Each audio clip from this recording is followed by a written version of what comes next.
at center, number 34, Shaquille O'Neal. Of course, everyone remembers Showtime. I knew that they had great tradition, great history, and I knew that if I would come, that I would have big shoes to fill.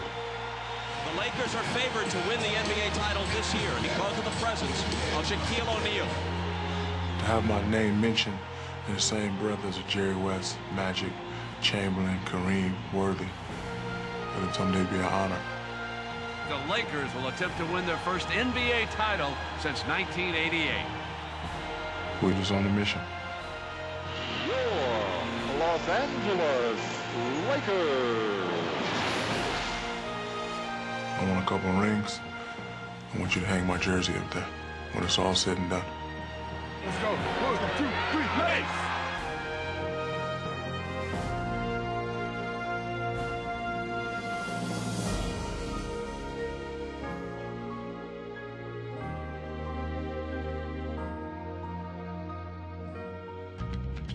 Sometimes when you're expected to be the best, becoming your best can be the hardest thing. The story of the 2000 Los Angeles Lakers actually began in 1996, when Shaquille O'Neal and Kobe Bryant arrived to usher in a new era of Laker glory. That they were both individually destined for stardom in L.A. was never in doubt. Did you see the move by the kid? That's Kobe! But thriving in the shadow of the Lakers' past wasn't easy. When the talent is great, so is the sense of responsibility for the team. It's all on my shoulders, the young superstar thinks, so I'll have to do it all myself. In the postseason, Kobe and Shaq learned the hard way that no player ever goes farther than the 11 other men wearing the same jersey. And the Utah Jazz going to the Western Conference Finals. Before you succeed, you must learn how to fail. And I just hope that I don't have to, fail too many more times. Total domination by the experienced Utah Jazz against the youthful, talented Los Angeles Lakers. Everybody was down. Everybody was upset. But I can honestly say we weren't close to being a championship caliber team.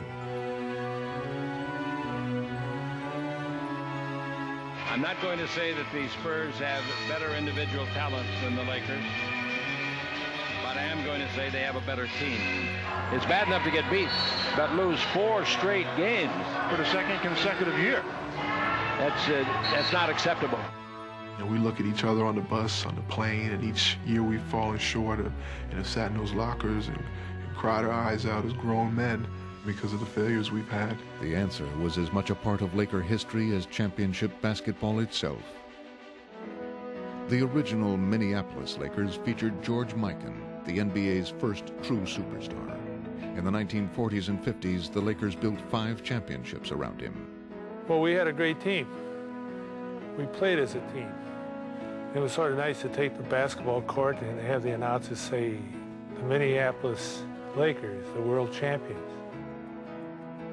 In 1972, 2 all-time greats, Wilt Chamberlain and Jerry West, joined forces on one of the greatest teams in NBA history.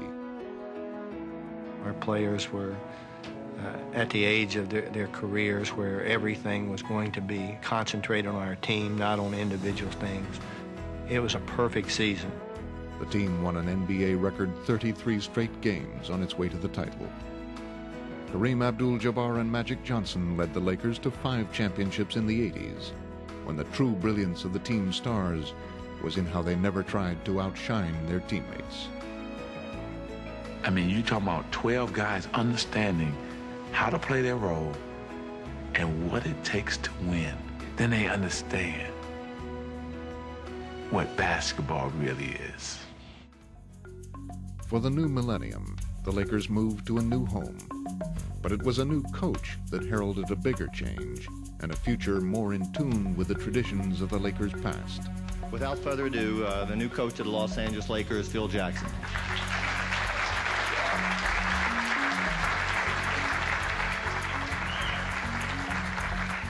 Phil Jackson had won 6 NBA championships as coach of the Chicago Bulls. But his impressive resume came with doubts. that his unorthodox style would mesh with the Lakers' youthful stars. Man, you gotta see some of this stuff. Just pivot work, like, without even having a basketball. You just, run, set a pick, then spin, pivot, go, and stop, change the direction. Like, without a basketball. Like, practice layups without a basketball. It's weird. Jackson's first challenge was to get his new players to understand him. Then he still had to get them to unite behind him. There was kind of a Kobe faction on one side and a Shaquille faction on the other, and we had to bring these guys together. And there were some personal goals that were standing in front of the group goals, and that all had to be kind of figured out. There was a situation in which, I was asking them to kind of fit into roles and demanded the team to play more unselfish basketball. The first time in my career, a coach came in and said, look, this is what you're going to do, this is what you're going to master. If you're not going to do that, then you're not going to be here. During the preseason, any early optimism appeared hopelessly misplaced. Corey down the middle shows to the wrong team. I've never seen a quarter much worse than this by a Laker group. To make matters worse, Kobe Bryant broke his hand and would miss 8 weeks. The season would begin with little reason for hope and even less reason to believe. Guys have to rid themselves of old habits. You got to trust the staff, your teammates, and yourself that you can grow. And a lot of people don't want to trust, they want to hold on. And you got to kind of throw yourself into the abyss and kiss the dice and let them roll. When the regular season started, the Lakers took a leap of faith together and immediately began to fly. Bryant gets it back, comes in deep, bounce under to Shaq. Beautiful play.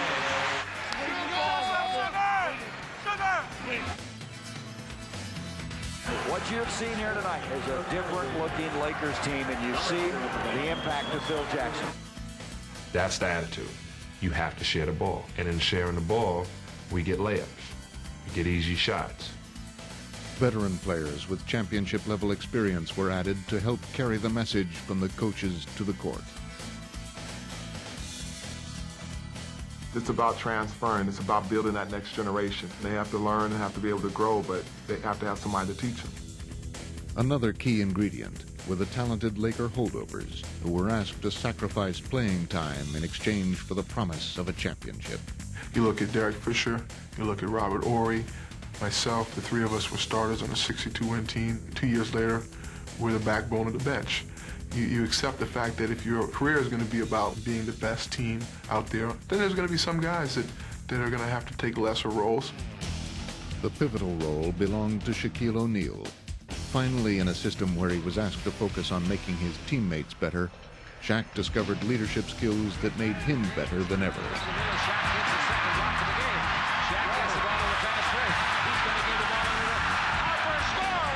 Shaq has become a different player. He has got himself in better physical shape. His mentality for the game is much better, and his maturity. When Kobe returned from injury, the Lakers' 21-year-old star also seemed more mature, instantly adapting to the new team-first approach. One of the first things Phil said was, it's not how hard you play, because you can play with all the heart you want, but it's how smart you play. It was vintage Laker basketball, as Kobe and Shaq came together like magic. Shaq dubbed them the combo. Some combo, huh? Either Kobe comes first with the jab, and then you follow with me, the knockout. Kobe's with the ball, lob under to Shaq. Perfect pass from Kobe Bryant. Great execution by Shaq. Or either Shaq comes with the jab, and then you follow with the Kobe knockout. He's dribbling the ball. He knows what's going on in his 28th birthday. Under to Kobe. Those two have complimented each other as well as any two Laker players in history. But it wasn't just the combo. It was the constant flow of a ball that lifted the Lakers. The infinite combinations possible when 5 players play as one. We felt at that time there's no one better in the NBA, and we just took off like a bottle rocket. With winning streaks of 11, 16, and 19 games, the Lakers steamrolled to an NBA best 67 wins.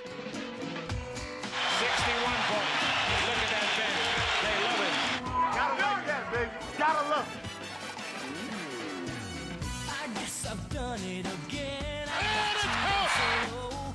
I don't know how, but I always find a way. Bryant. Serving up a facial. I seem to do this to you over and over and over again.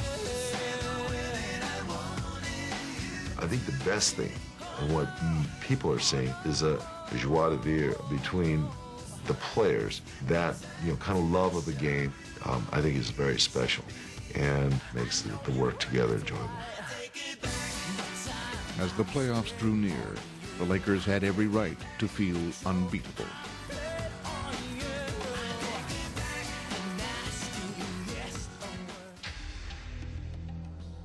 In the first round of the playoffs, the Lakers' regular season confidence carried over. But against the backdrop of their past failures, they were all too aware of the hazards of postseason play.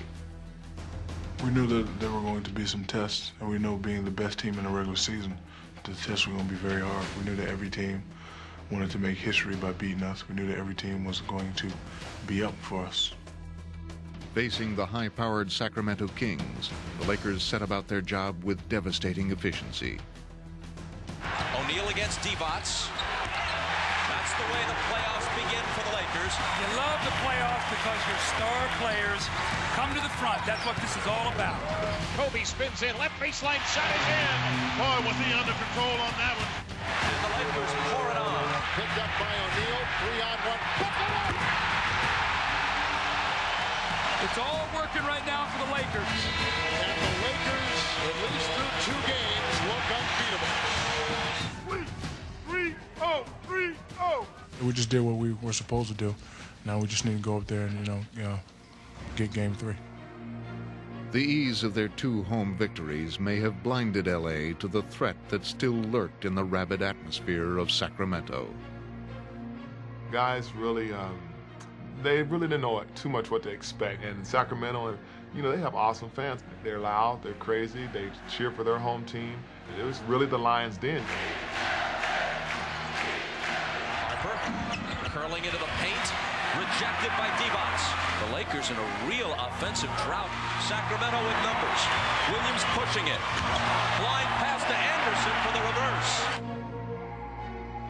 What happened in Sacramento in games 3 and 4 caught the Lakers like a slap in the face. Poked away by Weber. 3-on-2 behind the back to Yakovich. Back into Weber. And listen to this Arco Arena crowd. It would either wake the Lakers up or drop them to their knees. The Lakers are unraveling right now in the face of this pressure. Shaq didn't shoot foul shots well. Kobe made turnovers at the end of the game. Emotionally, their crowd got into the game, and we lost momentum. Yes, a pretty shot from Stojakovic. The Lakers' swagger gave way to the emptiness that felt all too familiar. The series goes back to Los Angeles for Game 5. It's so easy to lose at home and just have a vacation. We feel good, baby. We're going back to L.A. That's right. And the Lakers face adversity for the first time in the playoffs, and we'll see how they respond. They failed dramatically in this first test. So now, the pressure's there. Can we win on our home court?